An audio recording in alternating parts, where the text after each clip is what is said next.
రాజన్న సిరిసిల్ల జిల్లా వేములవాడ పరిధిలో గల కట్టమైసమ్మ గల్లీలో ఒక బిల్డింగ్ నుండి మురికి నీరు రావడంతో ఆ ఏరియా కాలనీవాసులు 3వ వార్డు కాలనీవాసులు ధర్నా కార్యక్రమం నిర్వహించడం జరిగింది. ఇందులో భాగంగా సమాచారం తెలుసుకున్న పోలీసు అధికారులు సంఘటనా స్థలానికి చేరుకొని మున్సిపల్ అధికారులతో మాట్లాడి ఆ యొక్క సమస్యను క్లియర్ చేస్తామనడంతో ధర్నా కార్యక్రమాన్ని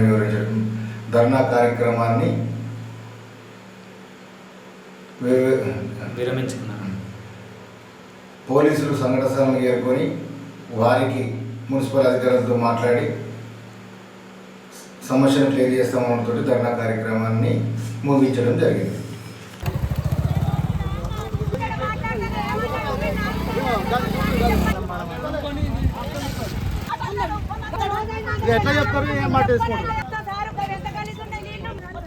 నా పేరు రాధా. వారం రోజుల కింద వచ్చి నిలబడితే అడిగితే నేను ఇప్పుడు కాదు, మీరు ఊకి ఇట్లనే వస్తే గవర్నమెంట్ పట్టించుకుంటారు, తొందర అవుతుంది నాకు అని అన్నాడు. అంటే మేము చచ్చిపోతున్నాం అని అంటే మీకేనా నాది అర్థం చేసుకోరా అని అన్నాడు. అన్నాక అయితే మేము సపరేట్గా ఉండిపోయాను. మున్సిపాలిటీ ఆఫీస్ వాళ్ళు పంపిస్తే బండితోటి కూడిపోయారు. కూడిపినాక మళ్ళీ తెల్లారలేదు మరోనాడు తీసేసిండు. మళ్ళీ తీసేసినాక మళ్ళీ మేము కూడిపినాం. అట్లనే మేము కూడుతున్నాం, ఆయన తీసేస్తుండు. ఇలా పొద్దుగాల 3 సార్లు కూడిపినాం. 3 సార్లు మళ్ళీ తీసిండు. మళ్ళీ ఇప్పుడు తీస్తే మళ్ళీ ఇప్పుడు కూడిపినాం. కూడిపి ధర్నా చేసినాం. అంతే. మాకు మోరిగా ఈ నీళ్ళు రావద్దు. మాకు పిల్లలు ఉన్నారు, మాకు చిన్న పిల్లలు ఉన్నారు. దోమలు వస్తున్నాయి. మాకు అన్నం తిన బుద్ధి అయితే ఇంట్లో ఉండే బుద్ధి అయితే లేదు. మాకు ఒకటి నీళ్లు రావద్దు. హాస్టల్ నుంచి 300 చిల్లర ఉన్నారు మంది. అందులో ఒక్క పురుగు అన్న ఎటు పోతలేవు నీళ్లు. మాకే వస్తున్నాయి మొత్తం. డైలీ మాకే వస్తున్నాయి. మేము గూడుకుంటూ పోతున్న వాళ్ళు తెంపుకుంటూ మాకు నీళ్లు రావద్దు. ఏమన్నా కానీ మాకు నీళ్లు రావద్దు. నీళ్లు మాకు ఇటు రాకుండా చేయాలి అంతే. మమ్మల్ని ఎవ్వరు పట్టించుకుంటలే. గవర్నమెంట్ పట్టించుకుంటలే, మున్సిపాలిటీ వాళ్ళు పట్టించుకుంటలే, కౌన్సిలర్కి ఫోన్ చేస్తే పట్టించుకుంటలే, ఎవ్వరు పట్టించుకుంటలేరు. అంటే ఇక్కడ మేము ఇక ఏమన్నా కానీ అందరు మంచిగా ఉండదు కానీ మేము ఏమన్నా కానీ అని చూస్తుర్రు. మరి ఇది న్యాయమా? మేము ఓట్లు వేయలేమా? మేము ఓట్లు వేస్తే గెలిచిర్రు అందరూ.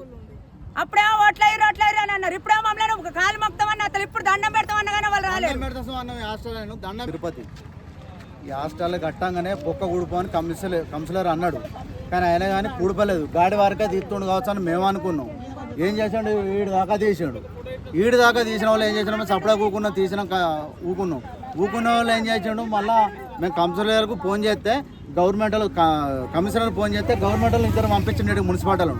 పంపిస్తే వాళ్ళు వచ్చి గంటన్నర వయసు పెట్టి అది ఊడిపేసారు. మళ్ళీ అది ఊడిపేసిన వాళ్ళు ఏమైందంటే సప్లై కూకున్నాం. మళ్ళీ ఏం చేసాడు? తెల్లారి ఒక పార తీసుకొచ్చి ఆయన మళ్ళీ ఆ పారతోటి చిన్నగా ఓలు కొట్టి మళ్ళీ తీసాడు.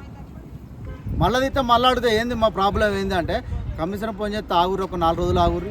కమిషనర్ ఫోన్ చేస్తాను, నేను ఏం చేయాలి, మీరు అప్పుడే పొక్క తీయంగా మీరు అప్పుడే ఆఫ్ చేయవని అని కమిషనర్ అన్నాడు. పుల్కోన్ రాజు ఏమన్నాడు? మున్సిపల్ చైర్మన్ ఆయన ఏమన్నాడు? తమ్మి నీకు అప్పుడే చెప్పినా కదా, మీరు వచ్చి ఒక దరఖాస్తు ఇయ్యి, ఒక దరఖాస్తు కమిషనర్ దరఖాస్తు ఇస్తే అప్పుడు దాన్ని సాల్వ్ అవుతుంది. ఇక ఏం లేదు పరిస్థితి. ఏం చేయాలంటే ఇక మళ్ళీ ఇలా సోము కూడిపినాం. మళ్ళీ తీసినాం. మళ్ళీ కూడిపితే మళ్ళీ ఇప్పుడు వచ్చే వరకు మళ్ళీ తీసిండు. అది ఇక తీస్తే మాకు విధులేని పరిస్థితి. ఇక మాకు రోగాలకు మేము భాష పడక దోమలు ఈగలు అన్నీ వెళ్తే మాకు పూర్వం చిన్న పిల్లలు ఉన్నారు. అంతా చిన్న పిల్లలకు దోమలు వెళ్తే మా ఇంట్లో మేము తినకుండా ఇప్పుడు 5 రోజులు మేము అన్నం తినక ఏం చేసామంటే కర్మాని కాక మళ్ళీ ఇప్పుడు వచ్చి కూడిపినాం. కూడితే మేము గంట సేపు బిల్డింగ్ కాడిపోయి బయటకు రమ్మంటే అసలే అత్తలేడు ఆ మనిషి, ఆ బిల్డింగ్ ఓనరు. మేము గవర్నమెంట్ వాళ్ళని తీస్తేనే మాకు కలెక్టర్ ఆర్డర్ ఇచ్చిండు, మాకు కమిషనర్ ఆర్డర్ ఇచ్చిండు, ఈ పొక్కదోడు అని చెప్పిండు ఆయన. మేము గవర్నమెంట్ చేస్తేనే ఆ పని చేస్తా అని అన్నాడు. లేకుండా అంతవరకు నేను పని చేయ, నేను రూపాయి ఖర్చు పెట్టాను కదా అన్నాడు. ముచ్చడు కాదు. మేము అప్పటిదాకా ఏం చేయాలి? మాకు నీళ్ళు వస్తే మేము ఏం చేసుకోమంటాం? మేము చచ్చిపోవడం మరి ఈ రోగాల గురించి.